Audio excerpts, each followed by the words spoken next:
Oke. Oke, dari tiga kenyataan tersebut atau tiga indikator tersebut, maka kita miliki bahwa sebenarnya setiap benda itu memiliki kalor jenis zat, atau setiap jenis benda itu punya ciri-ciri yang namanya kalor jenis zat. Kalor jenis zat adalah jumlah kalor yang dibutuhkan untuk mengubah suhu suatu sistem setiap derajat Celcius. Jadi kalor jenis zat itu adalah kalor yang dibutuhkan untuk mengubah suhu dari benda atau sistem itu setiap 1 derajat Celcius.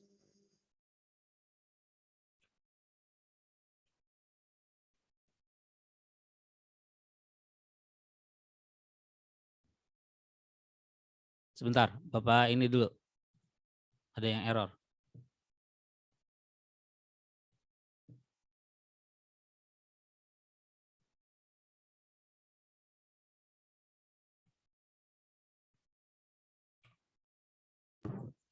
Ya,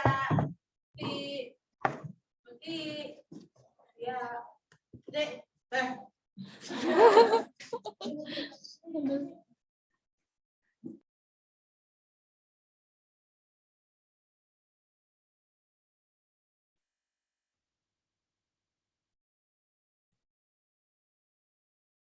Oke. Saya share screen ulang. Oke.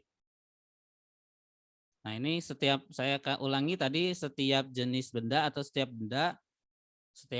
jenis bahan benda itu mempunyai yang namanya kalor jenis zat.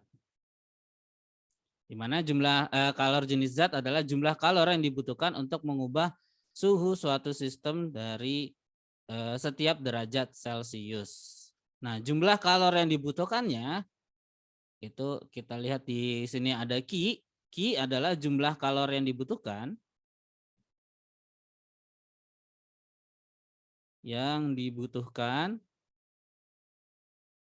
Satuannya adalah derajat Celcius di situ ya. Derajat Celcius, kadang juga pakai Kelvin. Jadi jangan kaget kalau misalkan nemu yang Kelvin. Kadang pakai derajat Celcius, kadang pakai Kelvin. Karena Celcius sama Kelvin itu sebenarnya skala naik turunnya sama, yaitu deltanya 100 ya. Dari kalau Celcius itu dari 0 ke 100, kalau Kelvin kan dari 273 ke 373. Jadi sama aja skalanya. Jadi kadang-kadang bisa pakai Celcius, bisa pakai Kelvin. Kemudian M adalah massa dari bendanya atau massa dari sistemnya. Satuannya pasti menggunakan kilogram. Kemudian C. Nah, C ini adalah yang namanya kalor jenis zatnya tadi.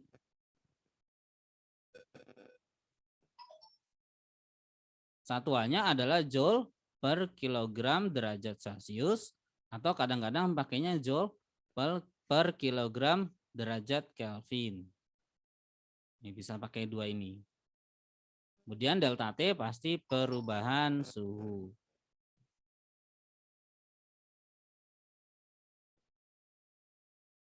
Kemarin udah sempat nyatat sampai di sini ya? Kalau nggak salah.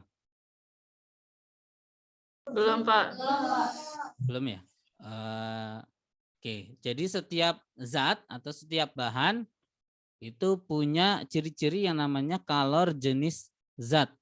Di mana setiap bahan itu kalau mau naikin suhunya 1 derajat, maka dibutuhkan sejumlah energi atau sejumlah kalor tertentu supaya suhunya naik 1 derajat Celcius. Misalkan saya punya secangkir air gitu ya.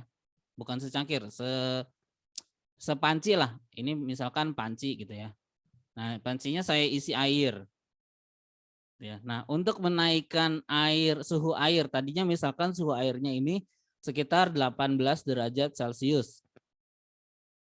Di suhu ruangan yaitu air kira-kira suhunya sekitar 18 derajat Celcius. Kemudian untuk bisa naikin jadi 19 derajat Celcius, maka saya harus berikan energi nih. Saya harus kasih energi ke airnya supaya airnya naik suhunya 1 derajat Celcius. Berapa banyak air yang energi yang dibutuhkan untuk menaikkan suhu airnya ini dari 18 derajat ke 19 derajat. Nah, berapa banyaknya energi yang saya harus berikan ke air ini itu bergantung dengan massa dari airnya. Apakah massanya sedikit ataukah massanya banyak? Kalau massanya sedikit, maka energi yang harus saya berikan itu juga sedikit. Kalau massanya banyak, berarti energinya juga yang saya berikan itu banyak. Gitu ya. Jadi jumlah energinya nanti saya berikan bisa berupa apa nih? Bisa berupa saya ngasih pergerakan ya, ngasih energi kinetik. Boleh juga saya panaskan gitu ya, saya panaskan dengan api, maka suhu airnya bisa naik 1 derajat Celcius. Nah, banyaknya energi yang saya butuhkan, baik itu berupa energi kinetik atau berupa energi panas, itu bergantung dengan massanya, itu yang namanya adalah kalor jenis zat. Sehingga kalau misalkan kita nemu kalor jenis zat, atau kita nemu bahwa setiap benda itu berubah fasenya atau berubah suhunya, maka kita harus punya yang namanya informasi mengenai kalor jenis zat tersebut. Sorry, saya ulangi, kalau misalkan kita nemu kasus bahwa bendanya itu berubah suhunya, baik itu dipanaskan maupun didinginkan, maka kita harus memiliki informasi yang namanya kalor jenis zat atau informasi dari C-nya ini. Dan nantinya kita akan masukkan ke persamaan yang Q sama dengan macet. Oke ya, sampai sini ada pertanyaan?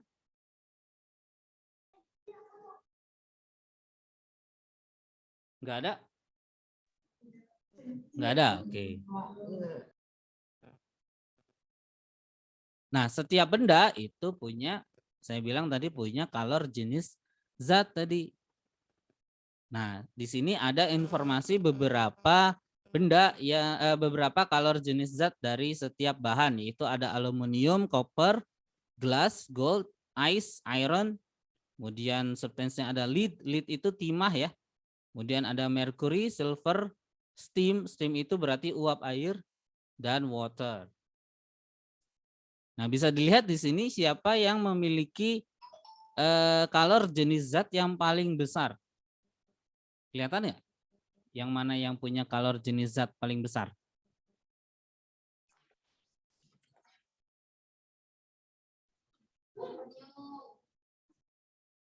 Aluminium. Yakin aluminium. Dilihat lagi. Air ya. Water atau air. Air ternyata memiliki kalor jenis zat sebesar berapa tuh di situ? 4,186 kali 10 pangkat 3. Berarti sekitar 4.000 joule, 4.200 joule per kilogram derajat Celcius. Ini per kilogram derajat Celcius, artinya kita butuh sekitar 4.200 joule untuk menaikkan suhu 1 kilogram air dan naiknya itu 1 derajat Celcius. Jadi untuk menaikkan air yang masanya 1 kilogram dan naiknya 1 derajat Celcius, maka kita butuh sekitar 4.200 joule. Sedangkan aluminium itu hanya butuh sekitar 8,99 atau saya bulatkan jadi 9 ya. 9 kali 10 pangkat 2 berarti 900 joule per kilogram derajat Celcius. Artinya kita hanya butuh energi sekitar 900 joule untuk menaikkan suhu 1 derajat aluminium, 1 derajat Celcius, yang masanya adalah 1 kilogram. Loh, kok logam kenapa butuh energi lebih sedikit Pak dibandingkan dengan air? Nah, ini karena di dalam logam dan air itu kan susunan dari molekulnya itu berbeda-beda. Kalau logam kan bentuknya padat ya, berarti dia molekulnya itu saling berdekatan. Nah, semakin dekat atau makin kaku susunan dari atom atau molekul dari zat tersebut, maka semakin kecil kalor jenis yang dipunyai oleh zat tersebut atau oleh benda tersebut. Jadi kalau misalkan dia semakin padat, maka semakin kecil kalor jenis zatnya. Kenapa? Karena kalau misalkan molekulnya padat berarti dia saling berdekatan, sehingga ketika kita kasih energi gitu ya. Ketika kita kasih energi ke satu molekul, maka karena molekul lainnya berdekatan, sehingga energi tersebut cepat tertransfer ke ke molekul yang lainnya. Nanti kita lihat simulasi bagaimana energi itu diberikan atau energi ditransfer dan akan mengubah susunan dari molekul atau susunan dari atom-atom dari zat tersebut. Nah, bisa kita lihat di sini dari persamaan Q sama dengan MC delta T, maka kita dapatkan C sama dengan Q dibagi dengan M dikali dengan delta T. Berarti kalor jenis zat ini bergantung atau sebanding dengan jumlah energinya, tetapi berbanding terbalik dengan masanya. Semakin padat, semakin besar masanya, maka semakin kecil kalor jenis zat yang dibutuhkan. Nah, bisa kita lihat di sini jangankan antara ice dengan aluminium ya, water dengan aluminium ya, tapi antara water dengan ice yang sama-sama H2O, ini juga H2O, gitu ya. Di sini kalor jenisnya berbeda. Kenapa? Yang tadi saya bilang bahwa karena water itu bentuknya cair, sehingga molekulnya berjauhan, sehingga untuk mentransfer energi dari satu molekul ke molekul lainnya itu butuh waktu yang lebih lama atau butuh energi yang lebih besar dibandingkan dengan es yang molekulnya itu saling berdekatan atau padat. Ini lead itu timah berarti. Nah, bisa kita lihat melalui simulasi berikut ini. Saya share screen dulu sebentar.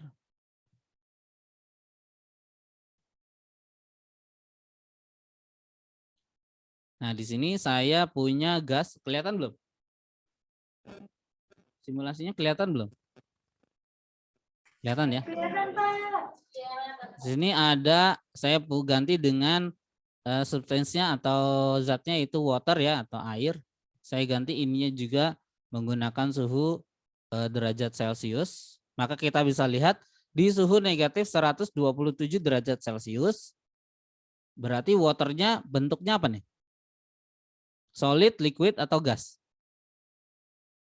Air di suhu negatif 127.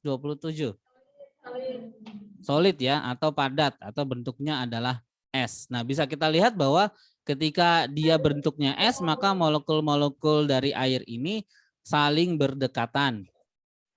Ya, nah, apa jadinya kalau misalkan saya berikan energi atau saya berikan heat di sini? Nah, ketika saya berikan heat, maka suhunya akan naik dan lama-lama air tersebut mulai tadinya dia kalau air agak berbeda ya. Kalau air itu dia akan merapat dulu, kemudian dia akan menyebar. Nah, ketika dia sudah jadi liquid, ini harusnya udah jadi liquid ya. Ketika dia jadi liquid, maka dia akan menyebar merata. Kemudian menyebar meratanya ini juga dia tidak seperti pas dia solid ya. Kalau dia solid itu kalian bisa lihat di sini susunan atomnya membentuk sebuah bentuk tertentu ya, antara molekul oksigen antara atom oksigen sama atom hidrogen. Atom hidrogennya itu mereka berdekatan dan ini akan ikatannya itu ikatan yang sangat kuat. Gitu ya. Kemudian ketika dia jadi liquid, dia akan mudah bergerak deh. Masing-masing kalian bisa lihat masing-masing dari molekulnya itu akan mudah bergerak. Kecuali molekul yang ada yang tertumpuk di bawah. Tapi kalian bisa lihat juga molekul yang tertumpuk di bawah pun akan lebih mudah berputar gitu. Nah, ketika dia jadi gas, maka dia akan saling berjauhan. Nah, kalau kita bandingkan dengan uap air gitu ya, maka kita bisa lihat di situ uap air akan memiliki kalor jenis yang lebih besar dibandingkan dengan es ya. Ini lebih kecil ternyata dibandingkan dengan es. Steamnya itu uap. Mungkin steamnya bukan uap air ya. Oke, jadi simulasinya begitu.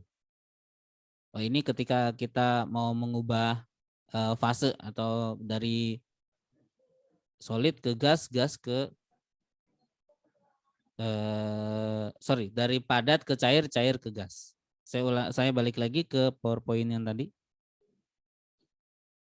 Nah, sehingga kita bisa lihat bahwa setiap benda itu memiliki atau setiap jenis benda itu memiliki kalor jenis yang berbeda-beda.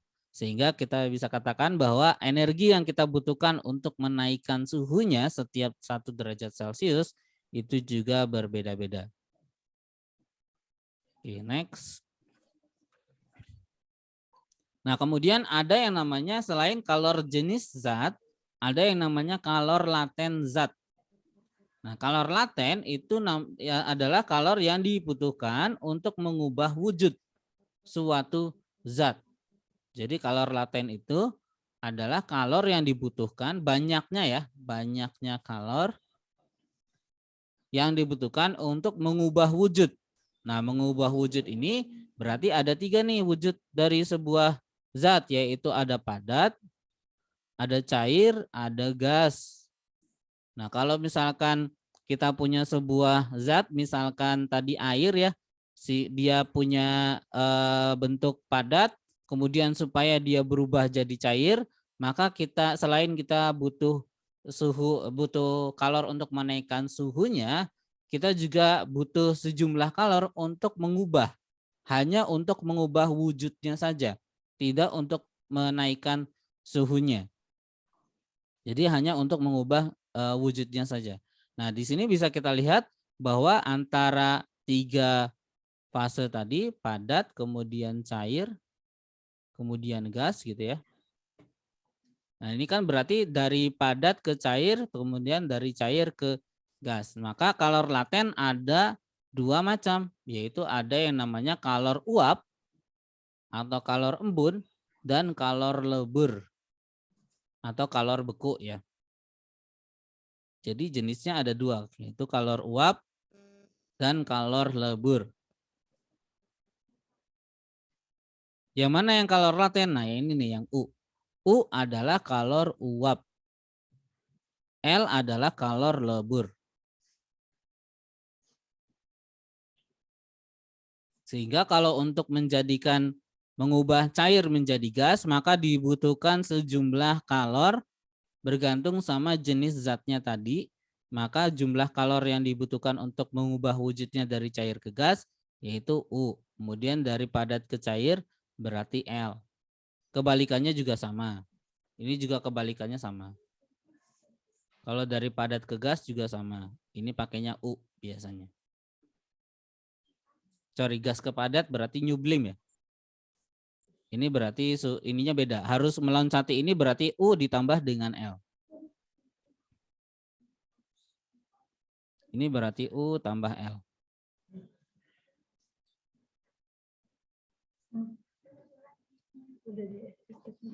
Sudah? Nah, kalau kita bisa lihat di sini, setiap benda atau setiap zat itu punya kalor laten yang berbeda-beda. Di mana di situ ada melting point berarti titik leleh ya, titik lebur. Kemudian ada boiling point berarti titik didih. Di mana titik meleleh ini berarti kalau dari padat ke cair ya. Sedangkan kalau misalkan boiling point berarti dari cair ke gas. Nah, nitrogen itu meleleh pada suhu negatif 209 derajat Celcius, 209,97 atau sekitar 210 negatif 210 derajat Celcius. Oleh karena itu, nitrogen dalam bentuk cair itu sangat dingin. Nah, dia butuh energi untuk melebur itu hanya butuh sekitar 2,55 kali 10 pangkat 4 joule atau sekitar 25.500 joule per kilogram dari nitrogennya. Dan dia akan mendidih pada suhu negatif 195,81 derajat Celcius. Sehingga kalau kita punya nitrogen yang ada gasnya ya, itu kalau nitrogen ada tangki nitrogen biasanya kalau misalkan bocor maka dia bentuknya gas, bentuknya adalah uap dari nitrogennya. Karena boiling point-nya atau titik didihnya itu sekitar negatif 195,81 derajat Celcius. Begitu juga dengan oksigen. Oksigen kalau misalkan tidak di dalam tangki yang dingin maka dia akan berubah menjadi gas. Sedangkan untuk mencairkannya itu kita butuh sekitar suhunya negatif di bawah dari negatif 182 derajat Celcius. Di sini ada water, ada lead itu berarti timah dan aluminium. Aluminium ini titik lelehnya itu adalah 660 derajat Celcius. Berarti aluminium harus dipanaskan sekitar sampai 660 derajat Celcius baru dia akan meleleh dan akan bisa menguap di suhu sekitar 2500 derajat Celcius. Ini harus dipanaskan sampai suhu segini maka si aluminium akan gampang meleleh. Akan bisa menguap. Nah, dari proses perubahan kenaikan suhu dan perubahan wujud dari sebuah zat, maka bisa kita gambarkan menggunakan tabel atau menggunakan grafik seperti di sini. Ini grafik perubahan wujud dari air. Ini wujudnya air ya. Yang saya pakai adalah air atau H2O. Di mana kalau misalkan dia suhunya adalah negatif 25 derajat Celcius, di sini suhunya dalam derajat Celcius, sampai dengan 0 Kelvin, maka ada heat. Heat itu berarti energi yang kita simpan atau kita berikan ya. Ini ada heat atau energi. Oke, jadi ceritanya saya punya sebaskom es misalkan. Saya punya es gitu ya, sebaskom. Ada di dalamnya ada esnya. Nah, kemudian mau saya uapkan atau saya panaskan sehingga dia akhirnya meleleh dan akhirnya berubah wujud. Nah, kalau berdasarkan grafiknya ketika proses melelehkan es ini, maka misalkan suhu awalnya negatif 25 derajat Celcius gitu ya. Ketika saya panaskan, maka panas yang diberikan kepada es ini pertama kali digunakan itu nggak langsung melebur dari esnya ini, nggak langsung lebur esnya, tetapi digunakan untuk menaikkan suhu esnya dulu sampai ke titik leburnya yaitu 0 derajat Celcius. Di mana di sini 0 derajat Celcius adalah titik lebur dari es. Jadi dari negatif 25 dari suhu negatif 25 ketika saya berikan energi maka digunakan pertama kali itu untuk memanaskan esnya terlebih dahulu. Jadi energi yang diberikan itu digunakan pertama kali untuk memanaskan esnya terlebih dahulu. Nah, ketika ada es yang sudah mulai masuk ke 0 derajat Celcius, ke suhunya 0 derajat Celcius, maka dia akan mulai melebur. Nah, di sini dia akan mulai melebur gitu ya, sampai ke titik tertentu di mana titik tertentu ini di sini ada 3,85, berarti energinya sudah cukup untuk meleburkan seluruh bagian dari esnya. Artinya energi yang saya berikan itu cukup untuk meleburkan seluruh bagian dari esnya. Nah, kalau masih saya panaskan lagi, maka seluruh bagian es yang tadi sudah mencair, maka akan jadi air ya. Semua bagian airnya akan, kalau misalkan masih saya panaskan, maka dia akan suhunya naik terlebih dahulu sampai ke titik boilingnya atau titik didihnya, yaitu sekitar 100 derajat Celcius. Nah, pada saat ini kalau saya masih kasih energi terus ya, atau saya masih panaskan, maka air akan mulai berubah menjadi steam atau menjadi uap air. Nah, ketika saya panaskan dan dia akhirnya menjadi uap, maka di sini ada zigzag gitu ya. Nah, di zigzag ini karena sebentar. Karena pada saat menguap itu suhu air itu akan mulai naik turun. Di sini pada suhu 100 derajat Celcius dan dia akan mulai mendidih dan menguap, suhu air itu akan naik turun. Kenapa akan naik turun? Karena ketika kita panaskan dan sebagian airnya itu menguap, maka massa dari airnya akan mulai berkurang. Nah, ketika massanya mulai berkurang, maka suhunya akan mulai turun. Tapi kalau misalkan massa airnya itu kemudian mulai terus berkurang, maka dia akan suhunya akan mulai naik lagi, kemudian turun lagi, kemudian naik lagi dan seperti ini ya. Dia pada saat tertentu dia akan suhunya naik turun untuk mengubah air menjadi uap air. Kemudian kalau misalkan energinya cukup seluruhnya, maka dia akan sudah seluruh air tersebut akan menjadi uap air. Dan kalau masih saya tetap panaskan, maka suhu uap air tersebut akan mulai naik. Nah, dari persamaan yang sudah kita kenal tadi yaitu kalor jenis zat dan kalor laten ya. Maka dari proses ini bisa kita, dari gambar ini atau diagram ini, bisa kita tentukan yang mana yang mengharuskan kita menggunakan kalor jenis zat dan yang mana yang menggunakan kalor laten. Nah, kalau kalor jenis zat berarti yang tadi saya katakan ya, kalau dia suhunya mulai naik berarti grafik yang miring ini, grafik yang miring ya, yang ini yang di bawah.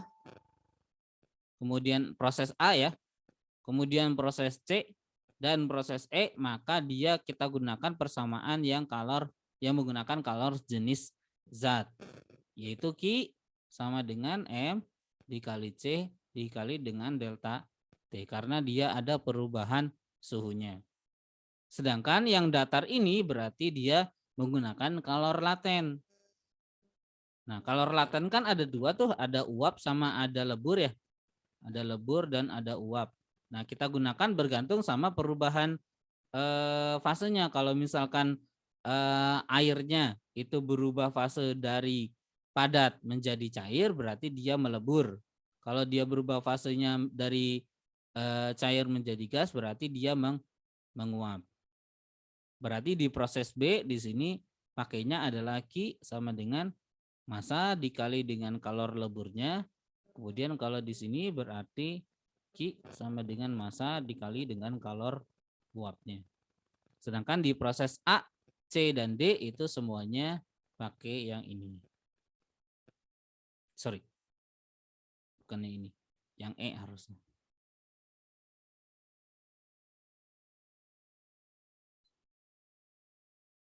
Nah, di sini juga harus kita lihat bahwa dalam proses A ini bentuknya masih padat atau di sini fasenya masih dalam S, maka di sini yang kita gunakan terminologinya di sini yaitu massa S, kemudian kalor jenis zatnya juga S gitu ya.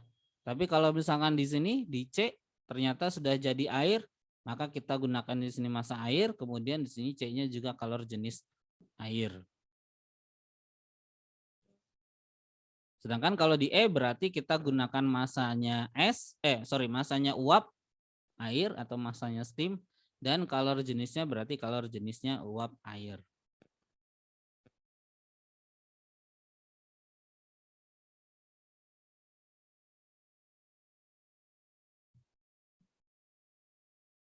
Sampai di sini ada pertanyaan? Enggak ada? Boleh. Nyalakan mic ya. Kalau ada. Enggak ada, Pak. Oke, enggak ada ya. Nah, kita ambil contoh soalnya.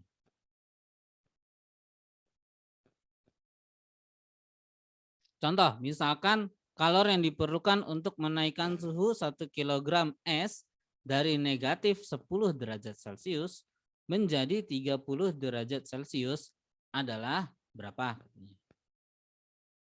Maka dalam kasus ini kita gambarkan dulu grafiknya.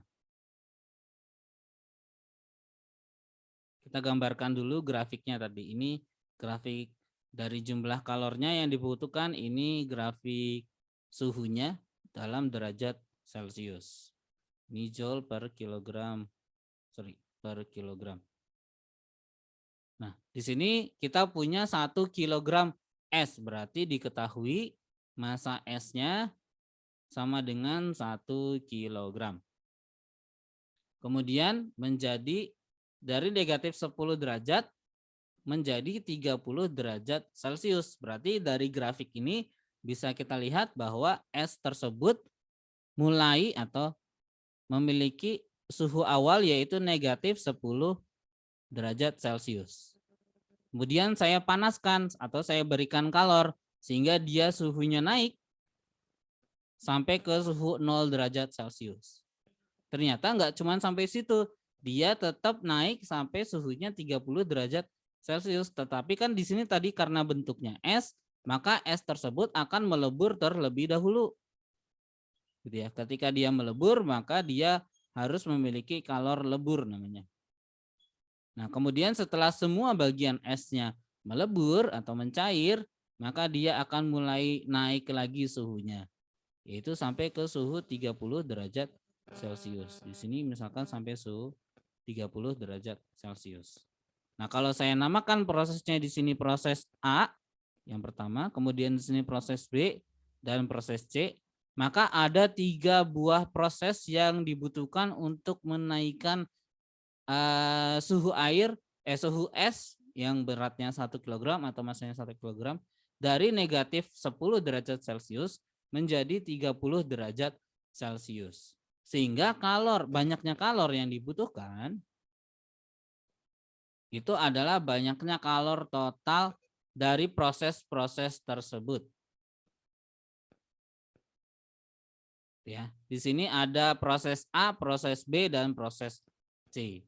Bisa kita lihat bahwa proses A grafiknya miring, berarti dia menggunakan atau ada perubahan suhu, sehingga kalor yang atau rumus kalor yang kita gunakan adalah rumus kalor yang menggunakan kalor jenis zat, yaitu M dikali dengan C dikali dengan delta T. Jangan lupa di sini dia masih dalam bentuk S. Maka di sini masanya adalah massa S, kalor jenisnya adalah kalor jenis S. Kemudian pada proses B, dia S-nya itu mulai melebur. Berarti kalor yang kita gunakan adalah kalor laten, massa dikali dengan kalor leburnya. Jangan lupa di sini dia itu meleburnya dari es menuju ke air. Sehingga masanya di sini adalah massa es dan kalor latennya adalah kalor lebur dari es. Kemudian dia kembali naik suhunya sehingga kalor yang kita gunakan adalah M dikali dengan C dikali dengan delta T. Pada kasus yang di C atau pada proses yang di C, semua S-nya itu sekarang sudah mencair nih.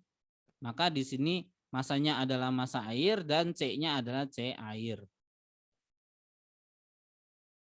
Nah, sehingga kalor total yang dibutuhkan untuk meleburkan dan menaikkan suhu es 1 kg dari negatif 10 derajat Celcius menuju 30 derajat Celcius adalah total dari ketiga jumlah kalor tersebut, yaitu kalor pada proses A ditambah dengan kalor pada proses B ditambah dengan kalor pada proses C.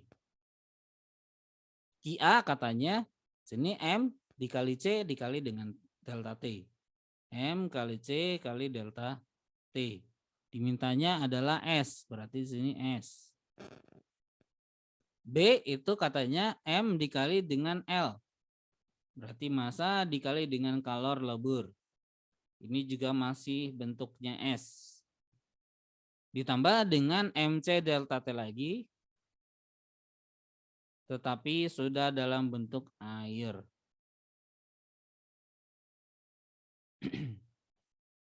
Nah, baru kita masukkan angka-angkanya. Di situ sudah ada semua angka-angkanya ya. Dan satuannya di sini dalam bentuk kalori ya. Jadi energinya bukan dalam bentuk joule tetapi dalam bentuk kalori. Oh ya, kemudian di sini bisa kita lihat bahwa CS atau C air atau kalori jenis es dan kalori jenis air itu satuannya adalah gram di sini masanya. Maka massa esnya kita ganti dulu dari 1 kilogram menjadi gram. Berarti 1 kilogram itu sama dengan berapa gram?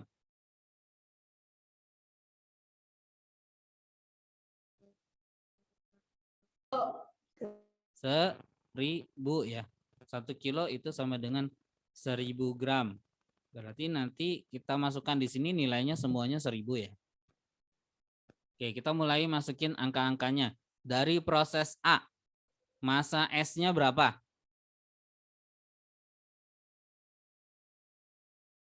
Seribu. Kalor jenis es.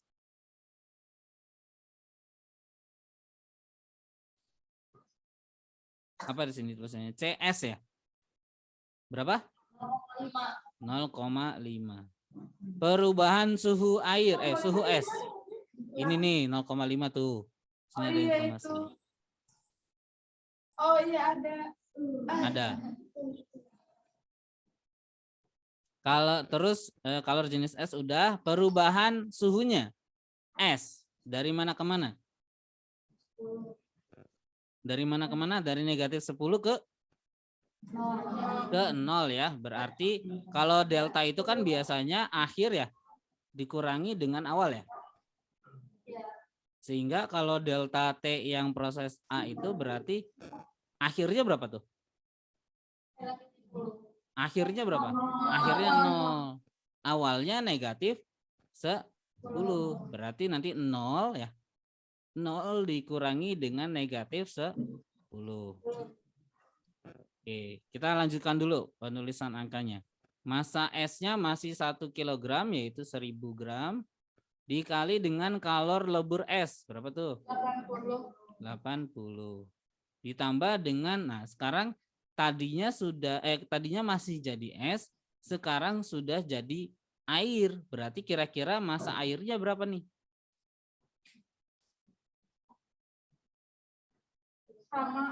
Sama dengan massa es ya.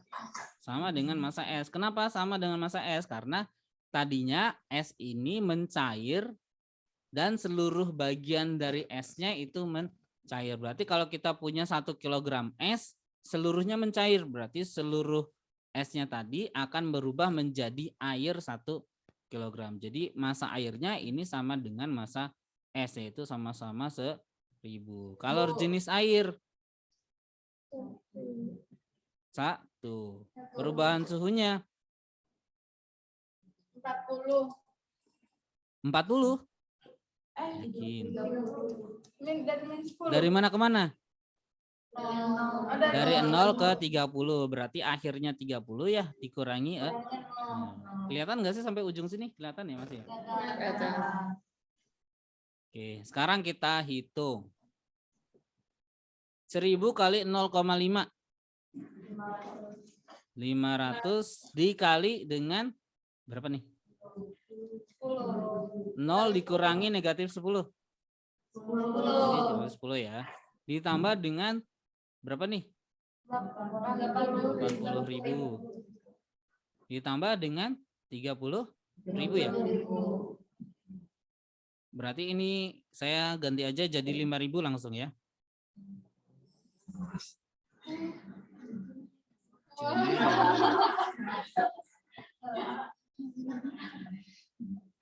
Sudah ya? Berapa tuh jadi totalnya? 115.000 kalori.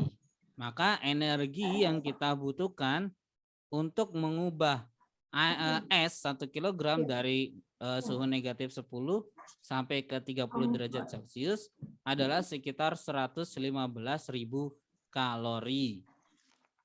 Nah, kalori ini adalah satuan lain dari energi kalor atau energi panas. Dimana kalau kita biasa pakai energi kan biasanya satuannya joule ya. Maka kalori ini sama aja kayak bisa kita transformasi atau bisa kita konversi menjadi satuan joule. Sama aja kayak kita menggunakan satuan gram ke kilogram gitu ya.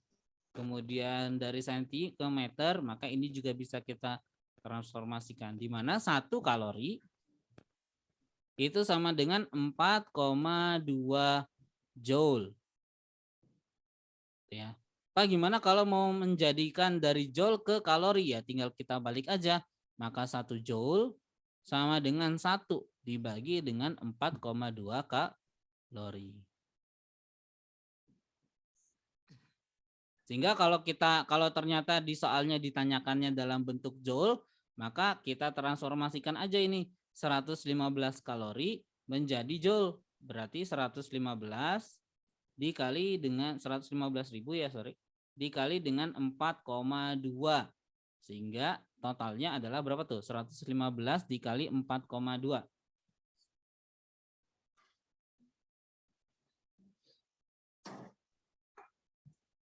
Hasilnya adalah 83.000 joule.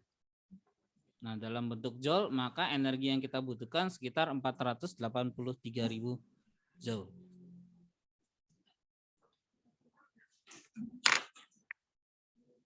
Ya, jadi kalau misalkan ada soal mengenai proses pemanasan sebuah zat, baik itu air maupun zat-zat yang lainnya, maka sebaiknya kita gambarkan dulu diagram perubahan. Kalori sama dengan 4,2 joule. Ini nih yang di atas. Nah, ini konversinya ya, dari kalori ke joule dan dari joule ke kalori. Jadi kalau ada soal seperti ini, maka sebaiknya digambarkan dulu grafik prosesnya seperti apa, supaya kita tidak keliru dan tidak ada step atau proses yang terlewati ya.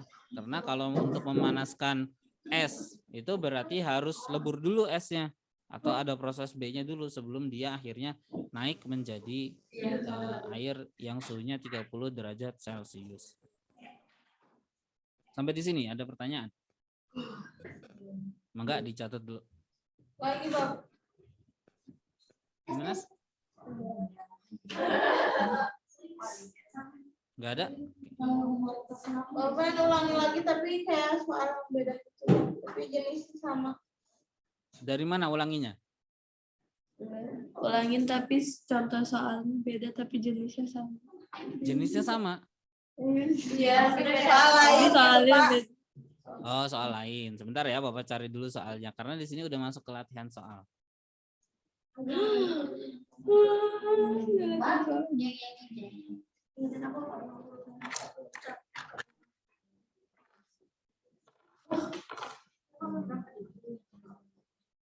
Mangga dicatat dulu aja.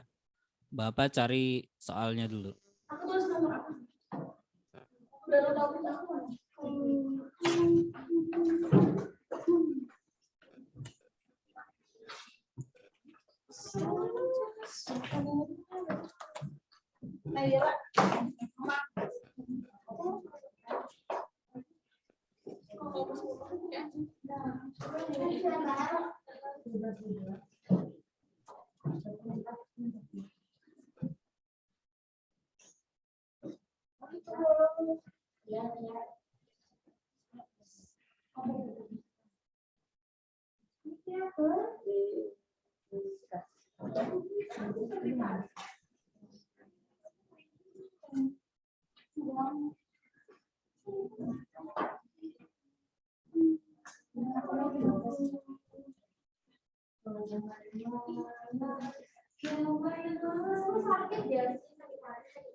Ya, kanan, kiri.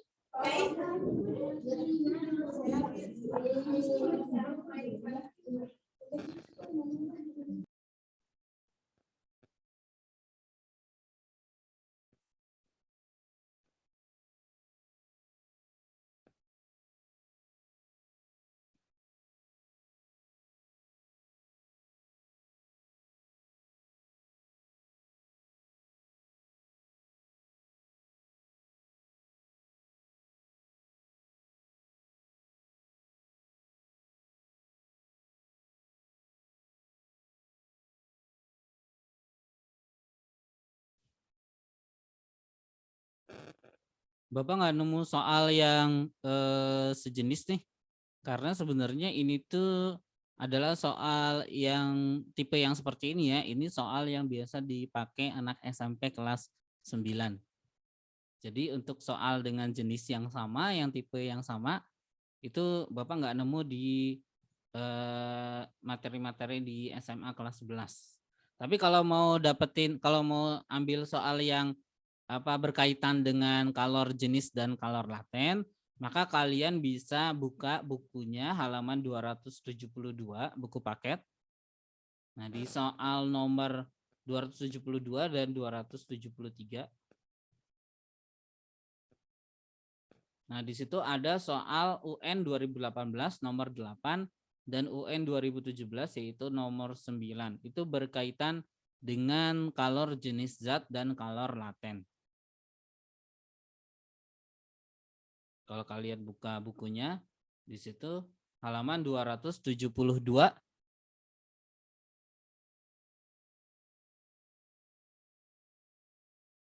mengenai kalor jenis zat. Kalau nggak salah ini kalor jenis zatnya saja.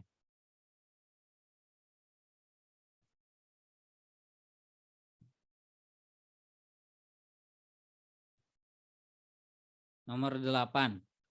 Berikut data kalor jenis 4 zat padat. Ada aluminium, tungsten, tembaga, dan perak.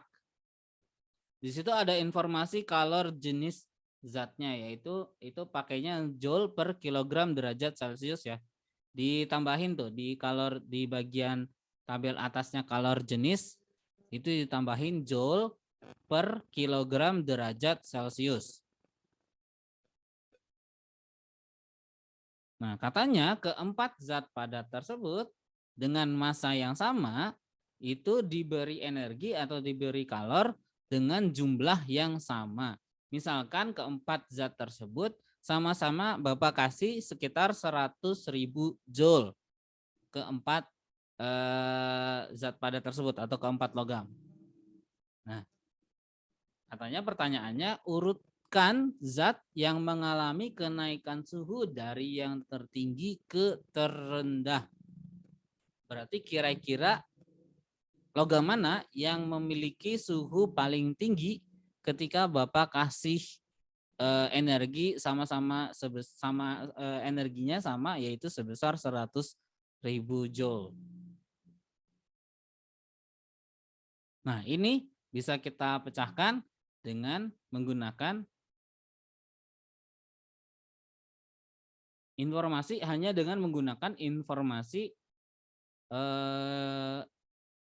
kalor jenis zatnya saja.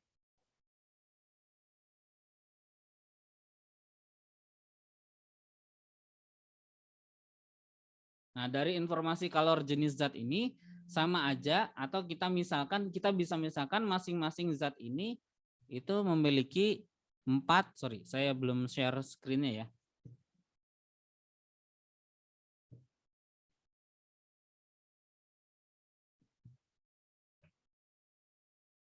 Nah, kalau kalian bisa lihat di layar ya, 4 zat tadi atau 4 logam tadi ada aluminium, tungsten, tembaga sama perak. Itu bisa kita misalkan gelas, di mana aluminium gelasnya itu isinya adalah 900 misalkan. Kok nggak bisa digambar ya? Bentar.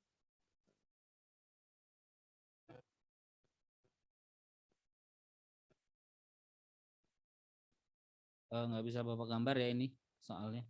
Atau di ini aja di PowerPoint-nya tadi. Yang C, Pak. Yang mana? Yang C. Yang C. Kenapa yang C?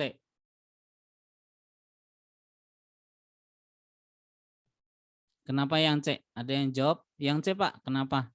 Bisa tolong berikan alasannya?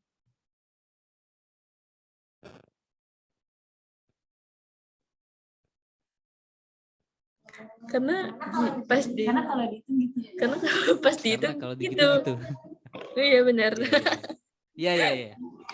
Jadi kalau kita misalkan gelas ya, kalau misalkan kita kalau jenis zat dari masing-masing logam tersebut adalah sebuah gelas, maka aluminium itu akan punya ukuran yang lebih besar karena kalor jenisnya lebih besar. Sedangkan tungsten, tembaga, dan perak itu ukurannya akan jauh lebih kecil dibandingkan dengan aluminium. Nah, ketika Bapak kasih air sebanyak 1 liter, gitu ya, maka jumlah gelas yang dimiliki oleh masing-masing zat aluminium, tungsten, tembaga, dan perak yang paling banyak adalah yang pasti adalah tungsten karena dia satu gelasnya hanya bisa menampung 134.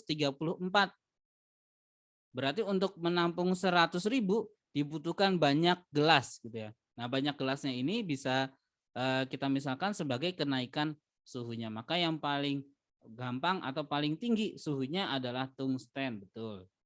Kemudian yang kedua adalah perak, tembaga, dan yang terakhir adalah aluminium.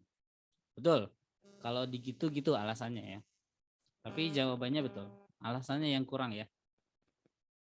Kemudian kita bisa lihat di nomor 9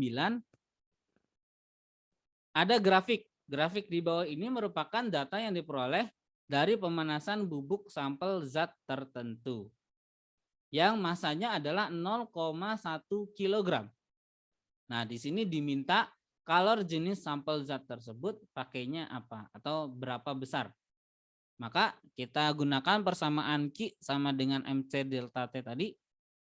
Tetapi kita ganti jadi kita ubah ininya ya, jadi kita cari C-nya saja. Itu kalau kalian lihat di slide ya. Maka kita gunakan persamaan yang mana tuh? Nah, yang ini nih. C sama dengan Q dibagi dengan M dikali dengan delta T. Nah, delta T-nya di situ sudah ada. Kalian pilih saja salah satu karena di situ grafiknya linear ya. Kalian pilih salah satu dari keempat atau empat data tadi. Di situ ada 1680 atau 30 yang bentuknya yang grafiknya di sumbu Y yang joule. Kalau nggak salah 1680 ya, 1680. Kemudian ternyata perubahan suhunya itu 40 derajat Celcius. Berarti ini dari 0 ke 40. Berarti C-nya sama dengan 1680 dibagi masanya 0,1 dikali dengan perubahan suhunya yaitu 40. Berarti 1680 dibagi dengan 4. Berarti 420. 420 ya? Ya, 420 Joule per kilogram derajat Kelvin atau kilogram Kelvin.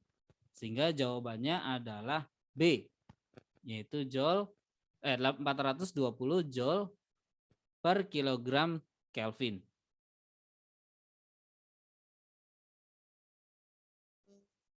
Gitu ya. Nah, untuk contoh soal yang ini sebenarnya lebih banyak contoh soalnya di SMP. Contoh-contoh soalnya.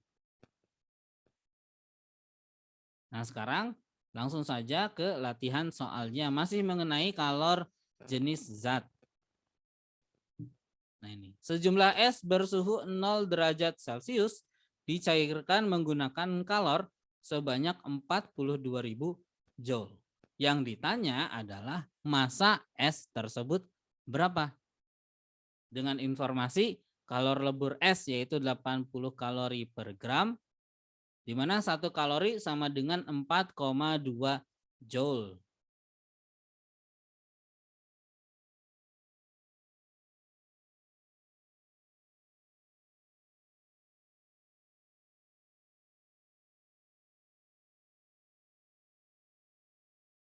Nah, kalau silahkan dikerjakan, waktunya 5 menit. Nah, kalau ada yang sudah, hasil kerjanya langsung mendekati Tia dan tunjukkan ke kamera laptop.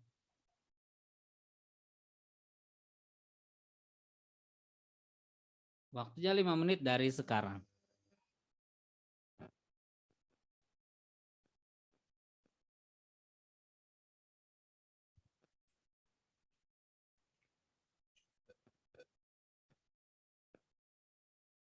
Jangan lupa di situ ada satuan-satuan yang tidak setara. Jadi harus setarakan dulu satuannya. Bapak minta masanya, kan yang ditanya masa ya. Masanya dalam bentuk gram aja satuannya. Biar enggak terlalu ribet.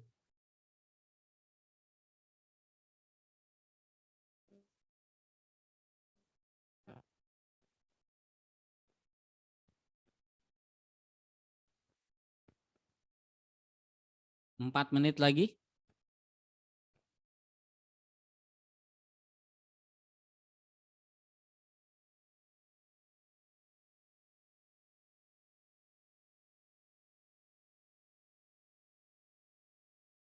Silakan.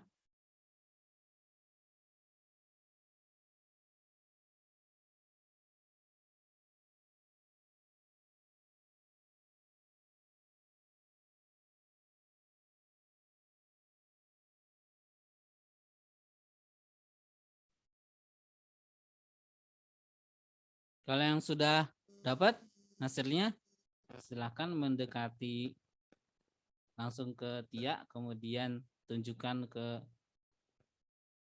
layar kamera.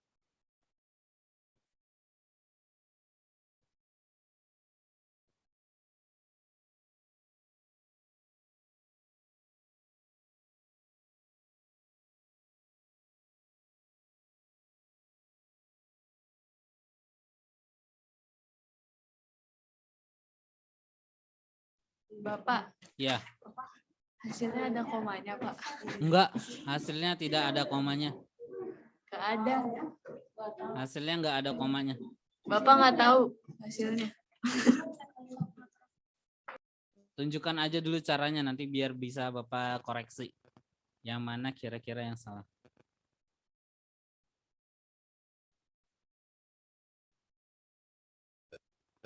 Bapak, Iya, Hasilnya Hasilnya? 125 bukan, Pak? iya. Coba tunjukkan caranya. Widih. Ada banyak ya caranya. Bapak nggak jelas tapi Pak. Lihat. Aku pakai dulu coba. Pakai pulpen atau? Diganti pakai pulpen. Bentar ya Bapak. Iya. Kita hapus efek. Atau gini aja. Yang mau nunjukin caranya tolong tulis di papan tulis, nanti kameranya ditunjukinnya ke papan tulis biar lebih jelas. Ketutupan ini Pak. Ditulis pakai pulpen aja, Pak. Yaudah, Sini soal lebih jelas. ditulis pakai pulpen. Ya. Siapa yang duluan? Siapa yang mau duluan? Nih. Bapak tulis nilainya nih. Hapus.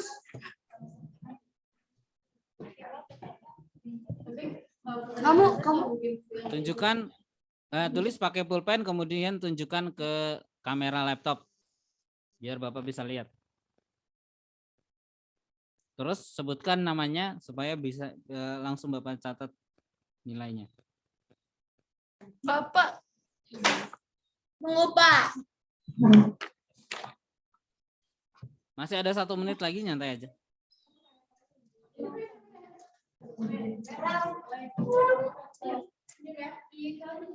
Sini. Tapi nggak jelas Bapak. Kurang ke tengah, kurang ke tengah. Iya. Wait, Pak. Nah, Capek banget. Fokus gak? oke, itu punya siapa? Azel. Azalia. Azalia Bapak. Azalia Maheswari Pak. Azalia, Iya. selamat. Azalia mendapatkan nomor 1. Yang pertama. Untuk teman-teman yang masih penasaran sama caranya, silakan tanya ke Azalia. Atau boleh Azalia tunjukkan caranya ke depan papan tulis. Ayo aja. Aku dapat gak jelas, singkat banget soalnya. Nggak apa-apa. Gak apa-apa, emang sesingkat itu kok soalnya. Tulis di papan tulis Pak. Boleh kalau mau ditulis papan tulis. Atau kalau mau ngajarin satu-satu ke temennya. Ini. Teman-teman yang lain mau dapat nilai juga nggak? Mau. Oh, kalau gitu, bentar. Silakan dikerjakan sesuai dengan ajaran Azalia. Kemudian langsung ke kalau sudah langsung ke depan laptop kamera, tunjukkan sama seperti tadi Azalia tunjukkan ke Bapak. Terus sambil sebutkan nama ya. Nanti Bapak urutkan siapa nomor-nomor siapa yang udah selesai.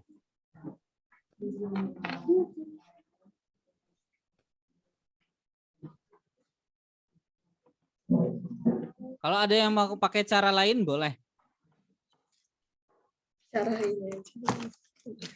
Karena ada cara lain. Selain pakai caranya Azalia tadi. Ini yang maksud Anda apa ya? Pakai pensil. Punya pena padahal.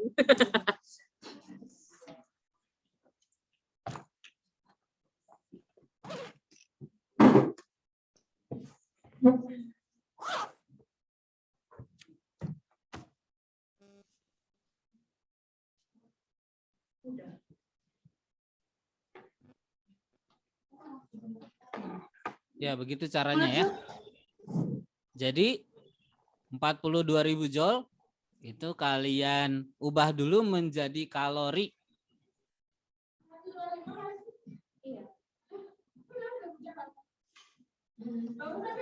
Ada yang beda caranya? Ada Caca. Siapa? Coba Caca. Coba tunjukin ke Bapak bukunya. Tapi hasilnya sama kan ya 125? Sama. Coba Caca tunjukin caranya ke Bapak. Katanya beda. Ke atas lagi. Nah. Deketin lagi. Sama Bapak. Fokus guys. Kurang Intinya terang. mah Coba pokoknya kan. nyalain lampunya. Bapak. Aha. Sebutin aja Aku kalau mah pokoknya intinya kan itu kan apa sih joule-nya tuh diubah ke kalori dulu. Nah, habis kayak gitu kan jadinya 10.000 ya, Pak? Ya. Nah, terus per 80. Betul. Udah sama. Udah Tapi sama. beda. Beda hasilnya. Enggak sama.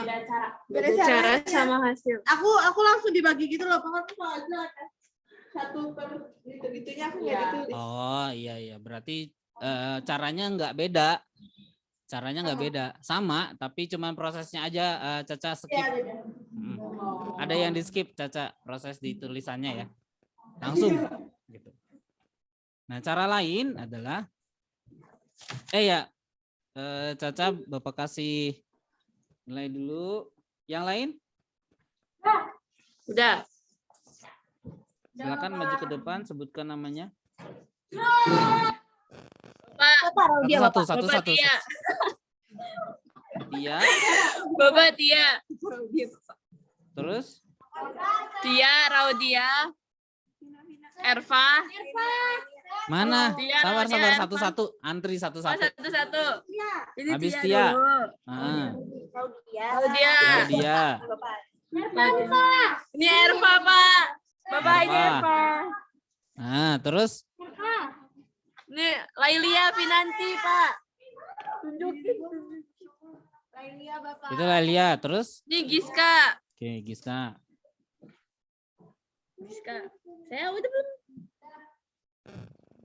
Udah. Giska udah. Ini siapa? Fatia. Fatia. Yang ini salah, Pak. Yang bawahnya ya. Oke. Yang bawahnya. Oke. Terima kasih. Bapak nanya, Pak. Nadia Liandre, Pak. Mana nggak kelihatan? Ke kanan dikit. Gimana caranya? Ke kiri dikit. Nah. Oke, Nadia. Bapak Naura Nazifa. Mana? Oh iya, oke. Naura. Naira, Bapak. Kelihatan nggak sih? Kelihatan. Bapak kelihatan. Siapa? Naira Syifa. Ada lagi? Mana Amalia? Mana nih, Pak?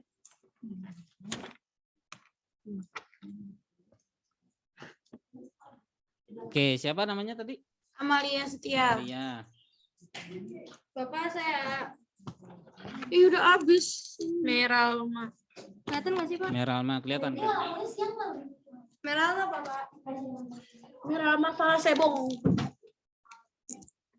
Ada yang technical meeting nggak sih siang? Please, Kon. Malu aja. Ada lagi? Bapak ada Sabrina kayak. Sabrina bukunya kecil banget. Gak, Pak, bukunya mini.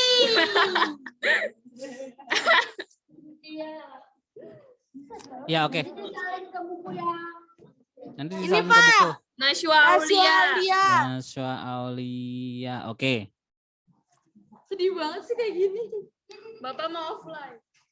Bapak mau offline.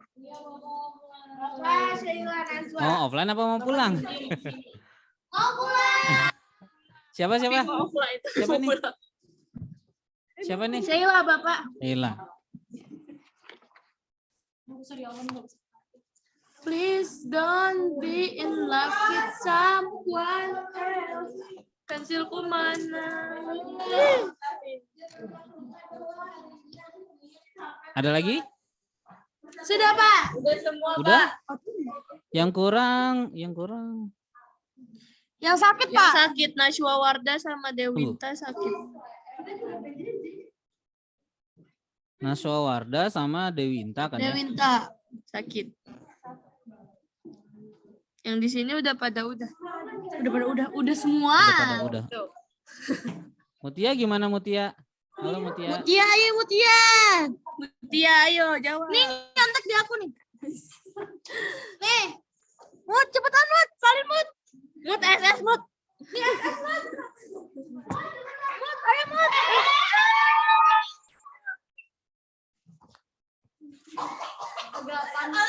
Lagi sakit ya? Ya udah nggak usah. Oke, nggak apa-apa.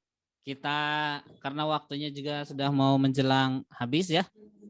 Nah, kita bahas dulu materi yang akan kalian dapatkan di pertemuan berikutnya. Nah, di pertemuan berikutnya tadi kita sudah belajar tentang color jenis dan color laten ya. Nanti kalian akan mendapatkan materi tentang azaz black, yaitu pertukaran panas antara dua benda atau lebih. Tentang pertukaran panas atau pertukaran energi panas antara dua benda atau lebih. Kemudian ini ada contoh-contohnya. Ada air yang suhunya berbeda, dicampur-campurkan, kemudian dia akan mendapatkan suhu kesetimbangan, di mana prinsipnya adalah kalor yang dilepas akan sama dengan kalor yang diterima. Kemudian nanti ada contoh soalnya. Nah, di sini contoh soalnya untuk azaz black ya, agak banyak nih. Jadi ini contoh soal dari azaz black ada 4 kalau nggak salah. 1, 2. Nah, contoh soal SBMPTN dan contoh soal SBMPTN. Karena di SBMPTN mengenai materi suhu dan kalor itu yang paling banyak keluar adalah materi tentang azaz black. Ya, jadi ada 4, 1, 2, 3, 4. Ya, kemudian setelah ini ada latihan soalnya yaitu 2 soal. Nanti prosesnya sama kayak tadi ya. Kalian kerjakan kemudian tunjukkan, karena kita masih online jadi tunjukkan ke kamera. Jadi Bapak harap di pertemuan berikutnya cari laptop yang kameranya agak bagus ya. Tadi meskipun kelihatan tapi masih sedikit buram. Nah, baru ke perambatan kalor. Oke, karena waktunya sudah 5 menit lagi, kita akhiri saja pertemuan kita hari ini dengan bacaan hamdalah. Dan doa akhir majelis. Subhanakallahumma wa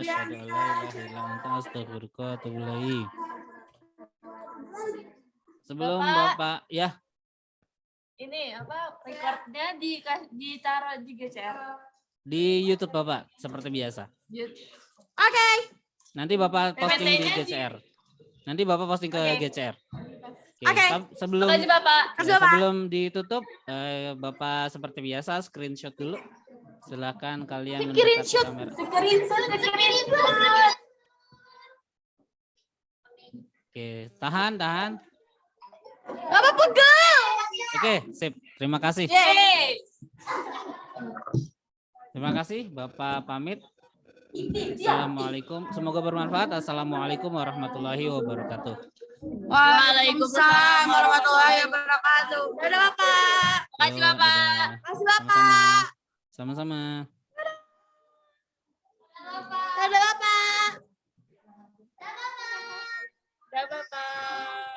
Coba keluar ya. Bapak dadah.